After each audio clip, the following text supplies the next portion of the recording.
Sunday সকাল সকাল উঠেই ফ্রেশ চিকেন অনলাইনে বলে দিলাম বাটার চিকেন খাবো বলে। চিকেনগুলোকে ভালো করে ধুয়ে বাটার চিকেনের মশলা, নুন, গোলমরিচ, কাঁচা সর্ষের তেল এই সব কিছু দিয়ে ভালো করে ম্যারিনেট করে নিলাম।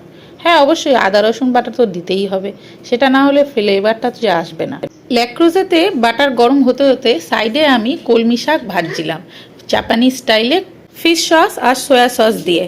কুকুমান সয়া সস দিয়ে এই শাকটা খাওয়ার টেস্টই আলাদা। সাথে সর্ষের তেল আর বাটার যখন গরম হয়ে গেল, আমি সব চিকেনগুলো এখানে সাজিয়ে নিলাম। যে আলু কটাও আমি এখানে দিয়ে দিলাম। আলু কিন্তু আমি ভাজবো না। এবারে উপর দিয়ে হালকা পেঁয়াজ এই সব কিছু দিয়ে স্পেশাল ব্যাটারটা আমি ক্রিয়েট করি। দুধ, বেসন আর বাটার চিকেনের মশলা ভালো করে গুলে নিলাম।